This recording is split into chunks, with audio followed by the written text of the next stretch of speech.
J'ai eu envie de faire ce livre au tout début des années 90. Je me suis dit, un jour, je ferai ce livre sur mon enfance. Seulement, je ne savais pas sous quelle forme. En fait, ma technique en bande dessinée était sans doute assez lourde. Je disais, ça ne convient pas en fait à ce genre de récit. Il y a une dizaine d'années, j'ai commencé à faire des bandes dessinées de reportage en choisissant une autre forme de dessin avec quelque chose de beaucoup plus souple, à la fois dans la conception que dans le graphisme. Et je me suis dit, finalement, c'est avec cette pensée-là, ce graphisme-là, que je pourrais aborder cette histoire. Cette histoire est l'histoire d'une communauté dans laquelle j'ai vécu pendant 4 ans, entre mes 5 et mes 9 ans. Qui a été déterminante, je pense à la fois tout simplement dans ce que je suis aujourd'hui, mais aussi dans mon désir de créer et de raconter des histoires en bande dessinée. Et je pense que le commun, la vie en commun, la vie en communauté, plus ou moins consciemment, en fait, transparaît dans tous mes livres.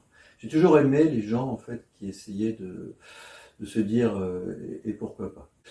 L'incident déclencheur, en fait, ça a été ça. C'est en 91, j'invite des amis à la maison, je dis, je fais un bouquin. Enfin, j'ai vécu en communauté et l'ami en question me dit, mais de toute façon, pourquoi des gens cherchent à faire des vies en communautaire? On sait bien que ça rate à chaque fois.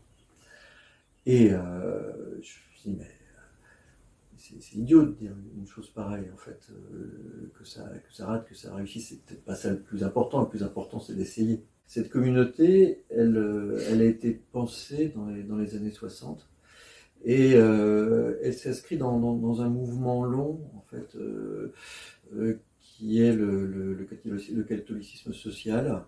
Tout ce qu'on va appeler l'action catholique, les jeunesses ouvrières chrétiennes, l'ENRJC, enfin vous voyez toutes ces choses en fait qui sont des mouvements d'éducation populaire dans l'Église.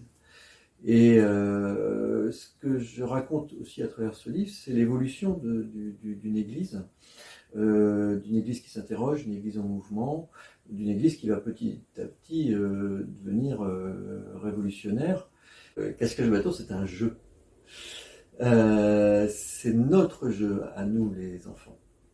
Nous étions une quinzaine d'enfants dans cette communauté et nous avons créé un jeu qui s'est perpétré de génération en génération. C'est-à-dire que les gens qui sont venus dans cette communauté, les enfants qui sont venus dans cette communauté, y ont joué aussi. Voilà.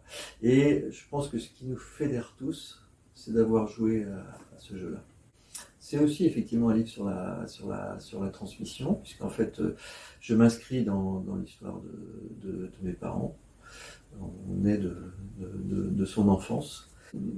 J'essaye de voir aussi, à travers ce livre, ce qui se fait aujourd'hui. Voilà, c'est-à-dire que ce que nos parents ont essayé de créer dans ces années 60, en fait, se retrouve aujourd'hui dans d'autres tentatives de vie partagée, de vie en commun. Et c'est de ça aussi que je témoigne, de ce qui se fait aujourd'hui.